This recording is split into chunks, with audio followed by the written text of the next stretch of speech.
Pá, essa semana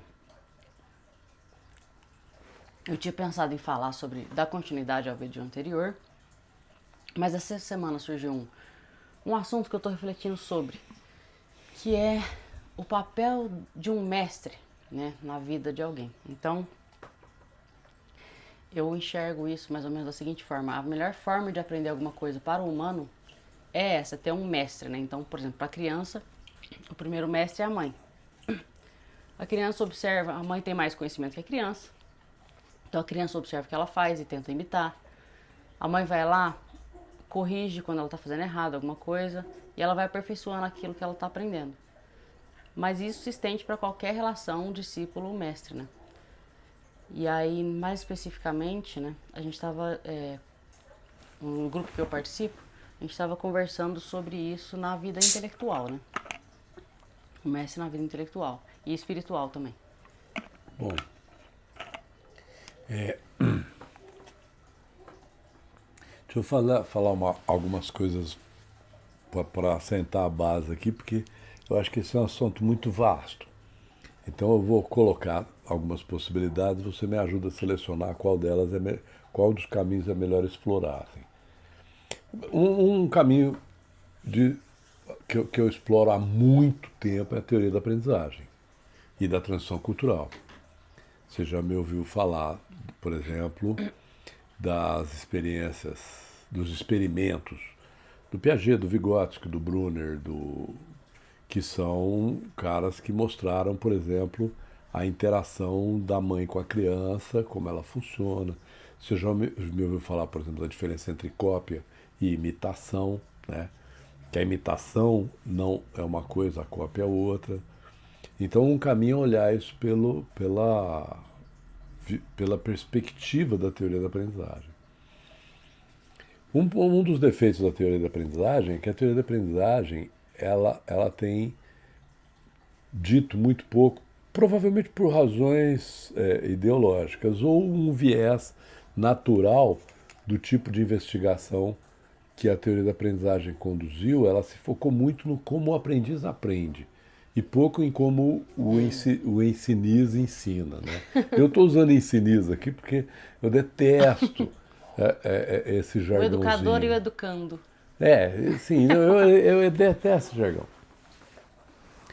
Mas há também outras formas de pensar, e uma das formas de pensar é pensar isso não só em termos de mestre e discípulo, mas em termos de uma brincadeira que eu mesmo estava brincando com os netos domingo agora, siga o mestre. Você vai na frente, quem vai atrás tem que fazer o que você fez. Né? Então você pula e dá um tapinha na árvore, todo mundo tem que pular e dar um tapinha na árvore. Você vira na esquina e abaixa, todo mundo tem que virar na esquina e abaixar. O mestre como o guia, o mestre como aquele que vai na frente, o mestre como aquele que abre o caminho. Né? Você tem eu também, e isso também me interessa bastante, mas isso é um estudo um pouco diferente do outro, porque esse é um estudo sobre o mestre, a aventura do guia, e menos do que sobre o aprendizado do aprendiz. Na psicologia vai estudar o aprendiz, né? Ela melhorou já tem bons estudos sobre como ensinar, mas a maior parte dos estudos se foca em como aprender na psicologia da aprendizagem. Né? Não é uma psicologia da ensinagem, uma psicologia da aprendizagem. A psicologia da ensinagem, na verdade, é a pedagogia. A minha mãe era uma pedagoga fabulosa, então eu tenho uma influência enorme da minha mãe na pedagogia, que é a ação do mestre. Então, o mestre como aquele que ensina, o discípulo como aquele que aprende, o mestre como aquele que guia, o discípulo como aquele que segue. Não é? Nessa outra linha de pensamento, nós temos investigações que não são investigações clássicas, não são investigações acadêmicas, são investigações clássicas no sentido de que existe, por exemplo, toda a história bíblica que culmina em Jesus é a história da preparação de um povo para a chegada do Mestre Supremo, que é Deus. Jesus é Deus e é o Mestre Supremo. Como um cristão, eu não poderia nem falar. Mas não é só isso. Você vai ouvir o Mestre, você vai ver o Mestre no yogi, você vai ver o mestre no Buda, que é aquele que abre o caminho e que o discípulo segue. Não é? As duas visões, para mim, deveriam ser complementares. A gente deveria olhar pelos dois ângulos. Do ponto de vista mais ligado à tradição acadêmica da ciência ocidental, dessa ciência experimental, falsificacionista, a gente tem pouco sobre o mestre. O que a gente vai ter sobre o mestre vivendo o caminho de mestre são os estudos sobre liderança, que são estudos interessantíssimos, tem alguns, muitos, tem um estudo do Howard Gardner bastante interessante, Mentes que Guiam, qualquer coisa assim. Ele investigou casos, é claro, tem um viés ideológico, mas a investigação é séria. Eu me lembro do primeiro livro que me impressionou muito sobre liderança, Lincoln on Leaderships, que é um americano estudando como que era o comportamento do líder do Lincoln enquanto liderando uma coalizão que vivia um país dividido. Uma guerra, na verdade, foi uma grande guerra existencial dos Estados Unidos, né? A guerra existencial dos Estados Unidos era qual é o valor do pacto federativo, qual é o valor da secessão, e quando você e ao mesmo tempo era uma guerra de classes, né? Uma classe industrial no norte e uma classe senhorial, cavalheiresca e escravocrata no sul. Era um país rachado ao meio. Culminou na Guerra Civil, né? Que matou milhares de americanos, né? E assim, os grandes heróis da guerra eram carniceiros, né? A guerra não é uma coisa romântica, não existe guerra bonita. E o Lincoln conduziu o país nesse percurso e, curiosamente, apesar dele ter morrido no percurso, e ele morreu, né, foi assassinado, em virtude de ter conduzido o país nesse percurso, ele conduziu fazendo um monte de coisas, né? Então, os americanos têm muito esse estudo do líder, né? Eles se preocuparam muito com isso.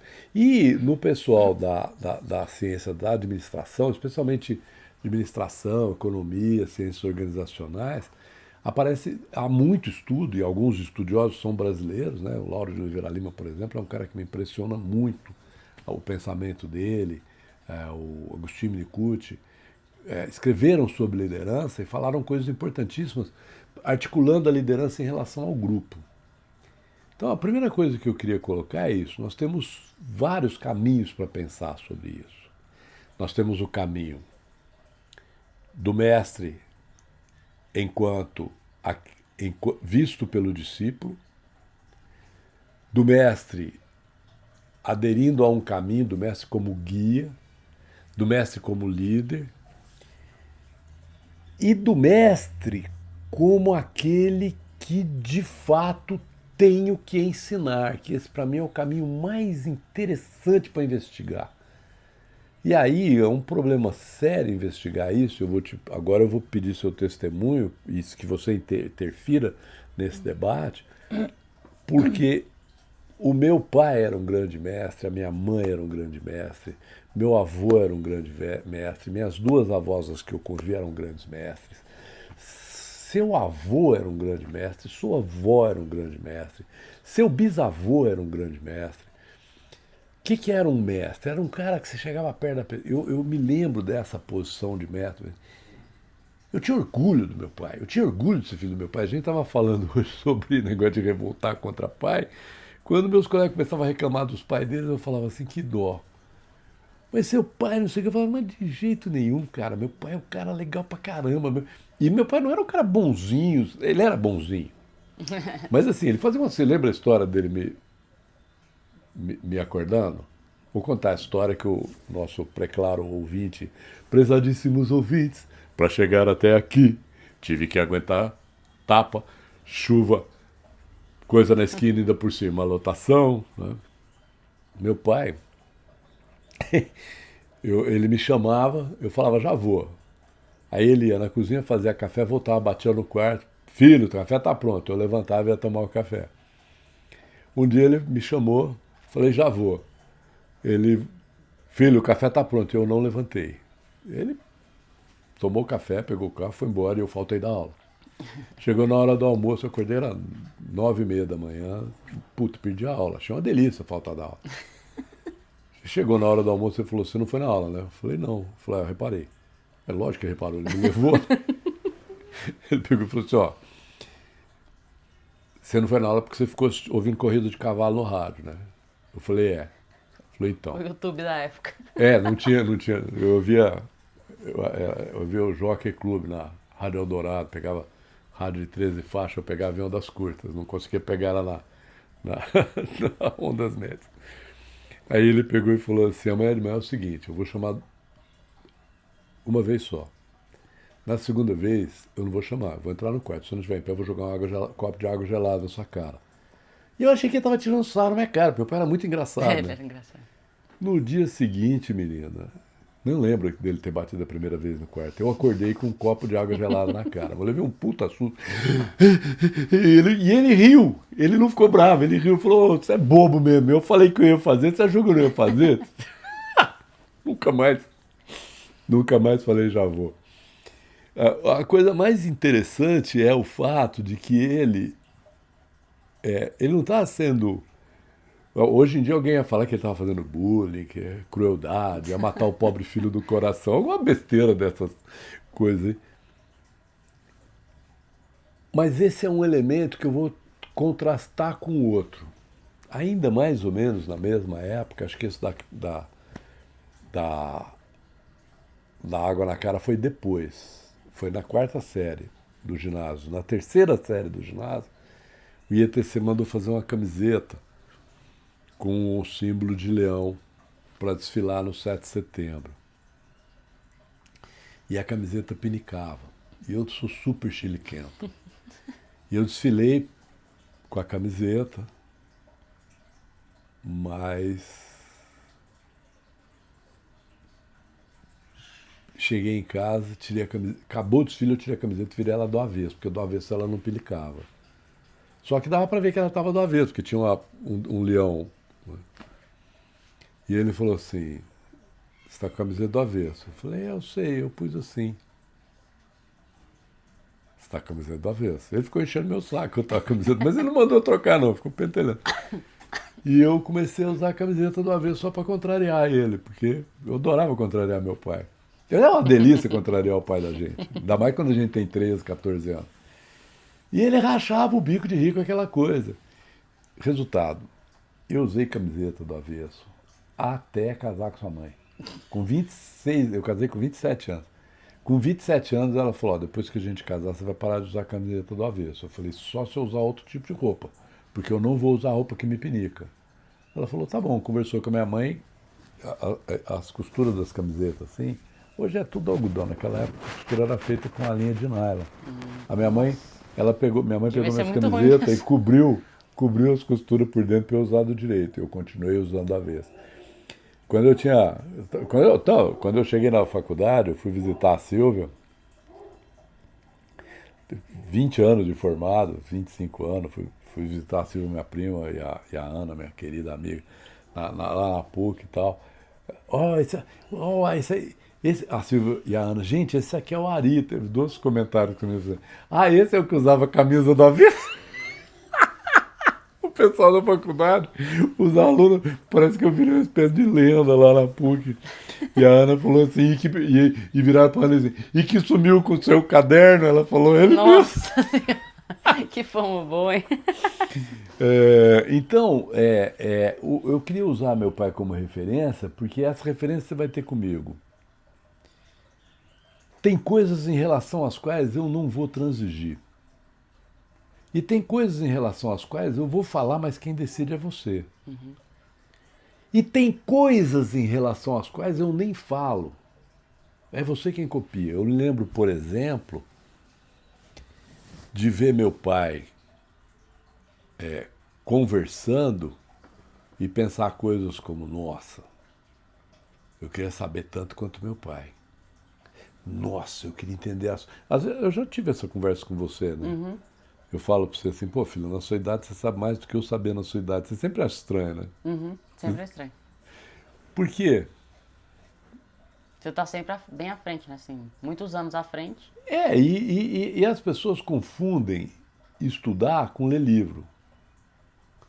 Não, estudar é tentar objetivamente entender o que você está vendo. A primeira parte do estudo é olhar, não é? E o meu pai era um grande observador e era um sujeito que tentava entender o que estava acontecendo o tempo todo. E ele sempre achava uma forma de articular o que estava acontecendo de maneira que ele pudesse atuar naquilo. Meu pai era um grande líder, né?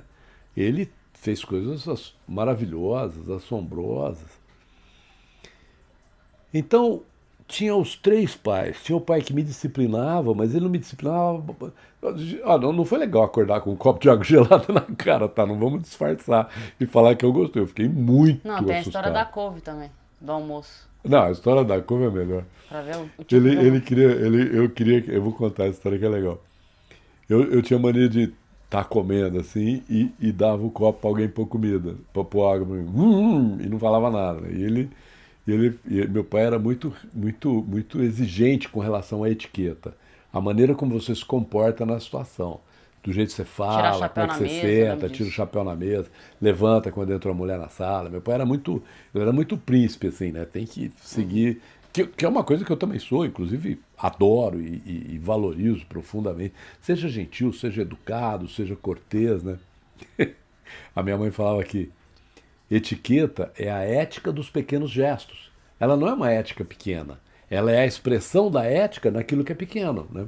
E aí, eu, acho que tava comendo feijoada e o copo, estendi o copo para ele para pôr comida, ele tava pondo Pra pôr couve água.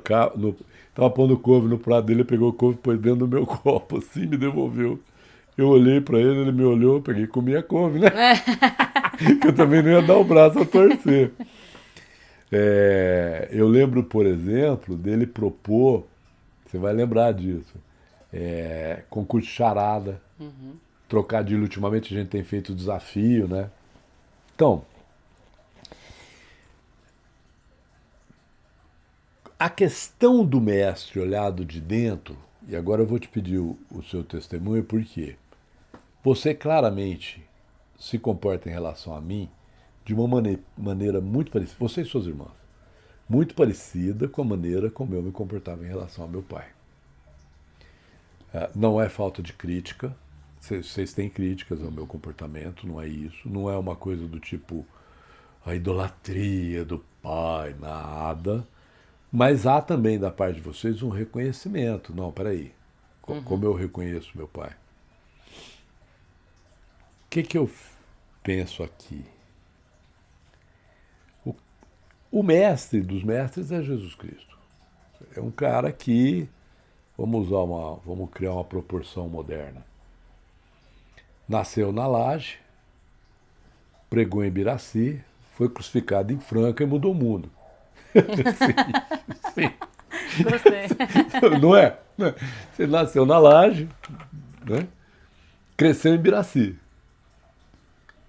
Pô, o cara nasceu em Belém e cresceu em Nazaré, que era micropovoados. E foi crucificado em Jerusalém, que em relação ao mundo é mais ou menos o que é Franca em relação ao mundo hoje. Jerusalém não era o centro do mundo, como parece na Bíblia, era o centro do mundo para os judeus, os cristãos também.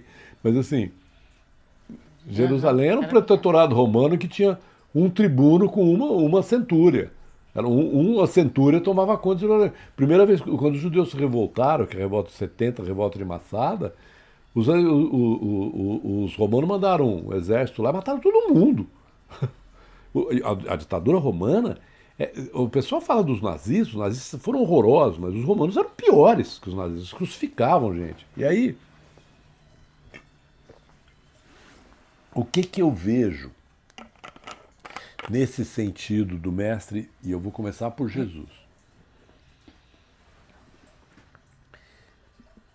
Me segue quem quer. Não vou convencer ninguém a me seguir e não vou atirar pérolas aos porcos. Jesus, a versão que eu vejo de Jesus, talvez eu esteja errado, tá? Não sou teólogo, não sou historiador, eu tenho uma visão mais antropológica de Jesus do que psicológica. Psicologicamente, como eu considero ele Deus, eu acho que não faz sentido avaliá-lo do ponto de vista de psicologia. Mas o Jung, por exemplo, avaliou ele psicologicamente. Então tem avaliações psicológicas de Jesus. O Augusto Cury avaliou. A minha observação aqui é que o que tome sua cruz e siga-me. O mestre não alivia a cruz do discípulo, mas ele não rejeita a dele. Ele banca a dele, que é uma das coisas que eu me lembro muito bem do meu pai. Aqui vou ficar, a gente vai voltar nesse tema em outros momentos, né? O meu pai pode ter feito um monte de besteira, acho que ele cometeu vários erros, eu mesmo apontei alguns até para ele, mas meu pai não tirava da reta. Se ele fazia uma coisa, ele assumiu que ele tinha feito. E eu acho que essa foi a principal coisa que eu aprendi com meu pai. Com meu avô também. Foi você que fez, foi você que fez. Então vai arrumar. É você que fez, é você que arruma. Você que sujou, você que limpa, você que quebrou, você que conserta. E se não conserta, você que vai ter que reparar. Reparar não é consertar. Reparar é criar condições para que o que você estragou não prejudique outra pessoa. Certo? Você vai ter que reparar. A reparação não é uma punição. A reparação é uma reparação mesmo.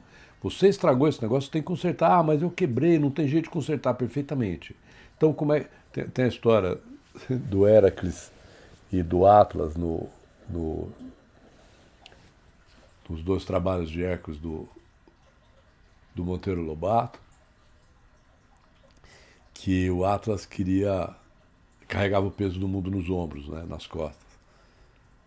E que é um mito muito interessante, tá? E aí o Héracles, ele queria comer um pomo do Jardim das Hespérides, um pomo de ouro. E aí ele pede pro Héracles segurar o mundo enquanto ele vai pegar um pomo do jardim, o Héracles segura o mundo. E aí ele fala, só que agora eu não vou voltar. Obviamente no Monteiro Lobato a Emília faz um truque e o Héracles segura, e o Atlas pega o mundo de volta e ela tira o Héracles, que ela chamava de Lelé. Gente, a Emília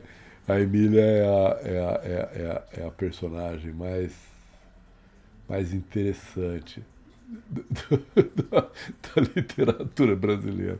Ela era fantástica, ela era fantástica. Bom, só para continuar mais um pouco. Então, acho que a primeira coisa que eu vejo do mestre é essa.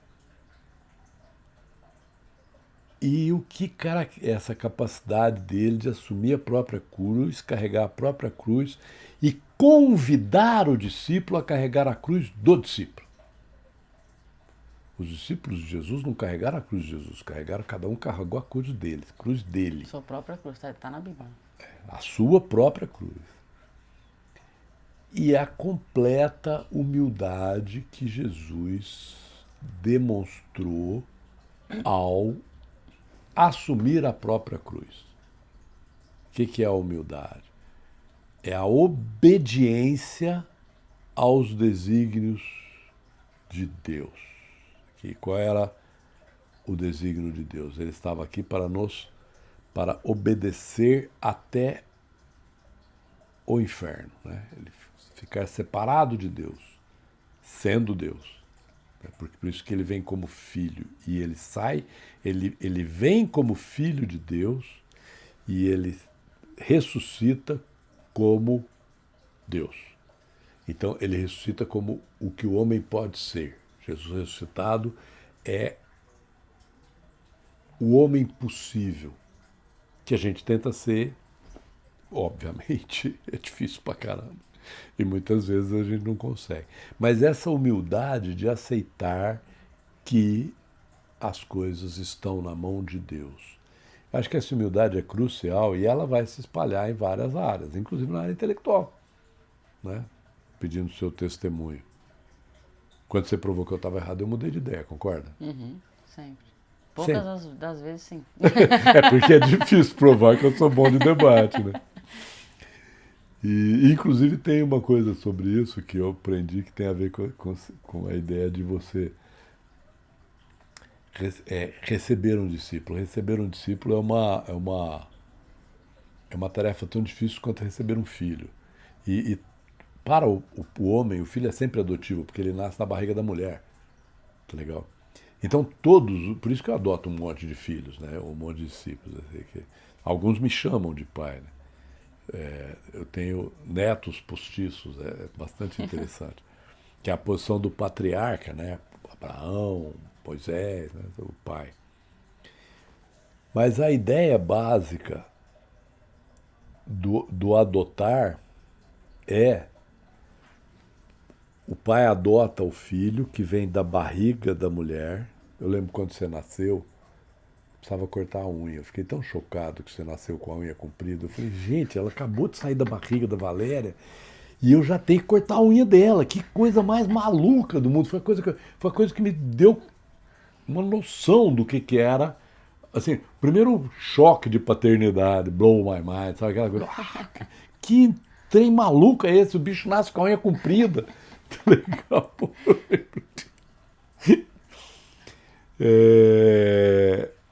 É, e aí, eu tive que ajudar você a sair da barriga da sua mãe. Fisicamente eu não ajudei, porque você conhece as circunstâncias do parto, mas teria ajudado se tivessem sido outras as circunstâncias.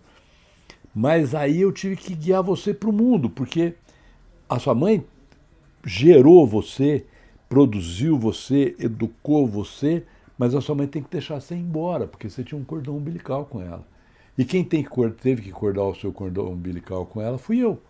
Fazendo o quê? Levando você para o mundo. O mundo funciona assim, isso aqui, tá. Olha, cuidado, aqui e tal, ali tem um risco, esse negócio aqui se faz daquele jeito. Esses papéis que a gente estava falando, né? Não, a proteção, o guia e a liderança e aquela licença que eu acho que você aproveitou muito bem, como também suas irmãs, para construir a sua própria vida, né? O mestre precisa saber que o discípulo tem que sair e se tornar maior que ele. Agora eu vou falar só uma última coisa intelectual. O Karl Popper fala que ele identifica o surgimento da ciência ocidental, ou da tradição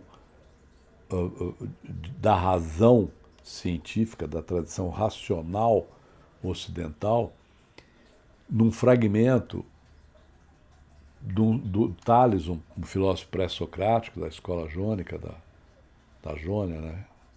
Ásia Menor ali, que ele escreve, tem esse fragmento para um aluno dele, parabenizando o aluno por ter refutado um teorema dele. Essa é uma lição de humildade bem anterior ao Sócrates. Né?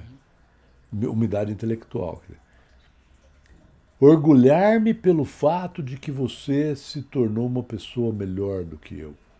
Orgulhar-me pelo fato de que meu discípulo sabe mais do que eu. Essa para mim, é a parte intelectual da coisa. E é isso que eu penso. Mas a gente devia voltar nesse assunto, viu?